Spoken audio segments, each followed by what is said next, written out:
নমস্কার। আজকের এই ভিডিওটা করতে গিয়ে একটা নতুন আলোচনায় যেগুলো আমি করতে চাইনি সেগুলোই বলতে হচ্ছে। যেমন প্রথম কথাটা হচ্ছে ওই বাবরের বাচ্চা হনুমান। এই বাবরের বাচ্চা হনুমান যে কথাগুলো আগাগোড়া বলে এসছে, এটা পলিটিক্যাল সায়েন্সের কোনো কথা নয়। এরা যা শিখেছে ওই ডিগ্রি কাগজগুলোই হয়তো পয়সা দিয়ে কিনেছে, অরিজিনালি এরা মূর্খ। নামে এত বড় বড় ডিগ্রি, খোঁজ করে দেখুন গিয়ে সব চুরি করা ডিগ্রি। এদের মাথায় এত বুদ্ধি, লোককে বাজে কথা গালিগালাজ করা, আর লক্ষ্মীকে বলছে লক্ষ্মী পক্ষী, লক্ষ্মী ভাণ্ডারকে বলছে লক্ষ্মী না পক্ষী।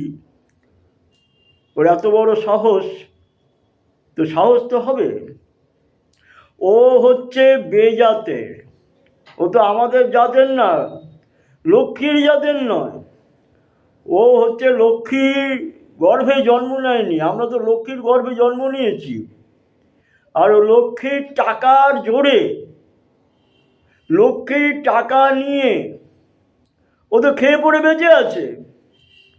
আমাদের কাছে ওই টাকাটাই তো লক্ষ্মী। সেই লক্ষ্মীকে ভোগ করার জন্য, কোটি কোটি টাকা পাওয়ার জন্য ও হুমায়ুন মন্দির তৈরি করার, নাকি হুমায়ুনের বাবার মন্দির, হুমায়ুনের বাবার নামে মন্দির করার চেষ্টা করছে, মসজিদ করার চেষ্টা করছে। সরি, হুমায়ুনের বাবার নামে মসজিদ করার চেষ্টা করছে। কি পাবে? লক্ষ্মীর ধন পাবে। ওই ধন পুরোটাই লক্ষ্মীর। তোমাদের ধান চাল তেল নুন টাকার বান্ডিল, সে সবই আমাদের লক্ষ্মীর দান। আর লক্ষ্মীর ভাণ্ডার তো শুধু নামকরণ হয়েছে।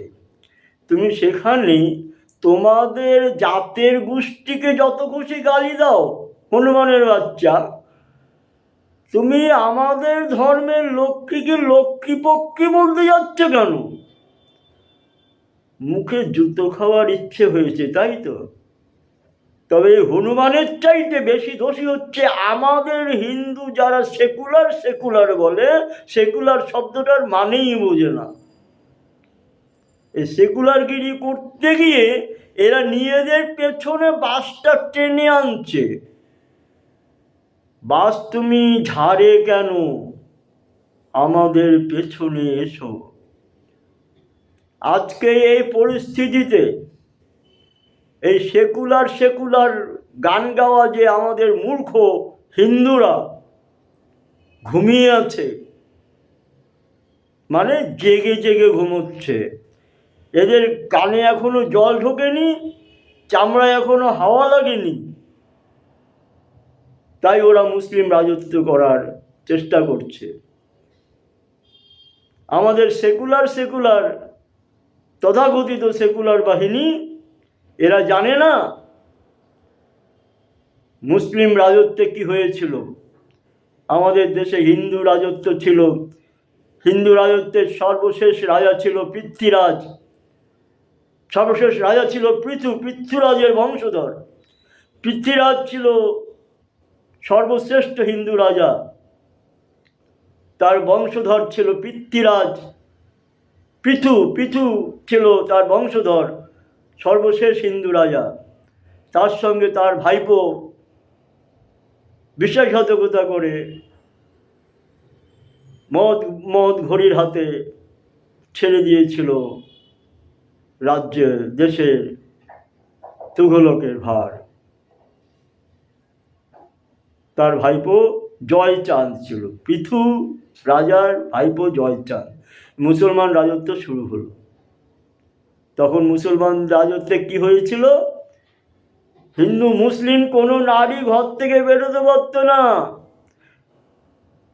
লেখাপড়া বন্ধ হয়ে গেল, মুসলিম নারী হিন্দু নারী সবার লেখাপড়া বন্ধ, ঘরে ঘোমটা দিয়ে বসে থাকতে হবে। তখন শোনা যেত মেয়েরা মূর্খ হয়, সব মেয়ে মূর্খ। আমরাও জানতাম মেয়েরা মূর্খ হয়, মেয়েরা লেখাপড়া শেখে না, আমাদের মা ঠাকুমারা লেখাপড়া শেখেনি। কিন্তু তার আগে বৈদিক যুগে মেয়েরা প্রচুর পরিমাণে লেখাপড়া শিখছে, সমস্ত পণ্ডিতদের সঙ্গে কাঁধে কাঁধ মিলিয়ে কম্পিটিশন করে তারা পাণ্ডিত্য অর্জন করেছে।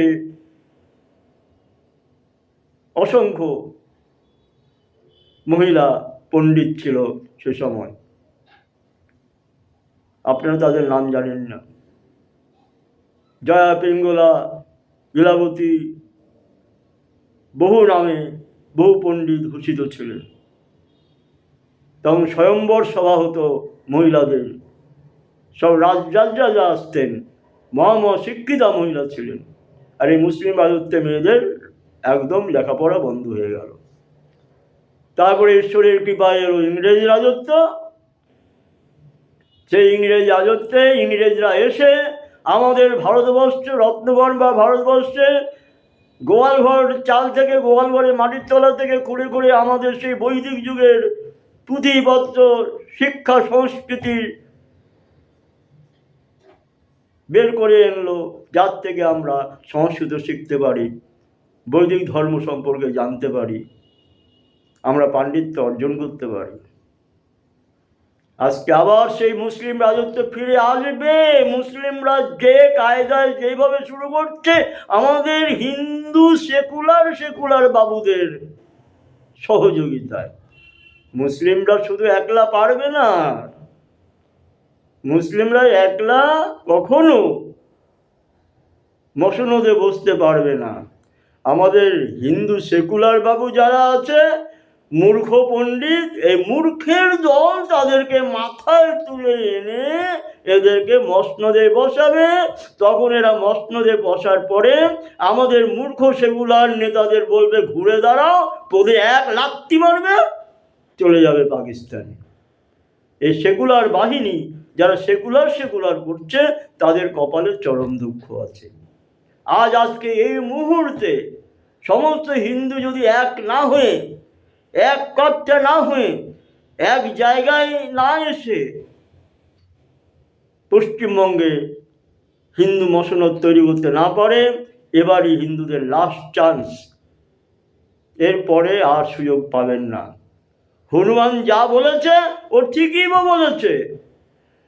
চোরচোট্টার রাজত্বের চোরচোট্টারাই আসবে, কোনো ভদ্রলোক আসবে না, ভদ্রলোকরা বেঁচে থাকতে পারবে না। যদি এই সেকুলার গল্প করা তথাকথিত সেকুলার বাহিনী এখনো জাগরিত না হয়, মানুষের পর্যায়ে যদি না আসে, তবে মুসলিম রাজত্বই গড়বে। যদি আমাদের এই সেকুলার বাবুরা, হিন্দু সেকুলার বাবুরা জাগরিত না হয়, একতাবদ্ধ না হয়। ওদের মধ্যে তো একতা রয়েছে, আমাদের মধ্যে একতা নেই। আমাদের মধ্যে মূর্খের সংখ্যা অনেক বেশি হয়ে গেছে। হিন্দু হয়ে হিন্দুকে চেনে না, বাঙালি হয়ে বাঙালিকে চেনে না। তো হনুমান তো বলবে, হনুমান লক্ষ্মীকে পক্ষী বলবে, কেন লেখাপড়া তো অতটুকুন, পেটের বিদ্যা তো নেই। ডিগ্রিটা নিয়েছিল কোনোখান থেকে, ওজন ধরে তো কাগজ কিনতে পাওয়া যায়নি, দেখে তো তাই মনে হচ্ছে। সেকুলার বাহিনীদের প্রতি আমার বক্তব্য, হনুমান যা খুশি বলুক, আপনার তথাকথিত সেকুলার বাহিনীরা জাগরিত হন, প্রতিবাদ করুন, এককাট্টা হন, একত্রিত হয়ে যথাযথ স্থানে আপনারা ভোট প্রয়োগ করুন, যাতে পশ্চিমবঙ্গটা বাঁচে। আপনার নিজের স্বার্থে আপনি একত্রিত হন, হিন্দুরাও সব জাগরিত হন, সমস্ত হিন্দু একত্রিত হয়ে এর জবাব দিন। নমস্কার।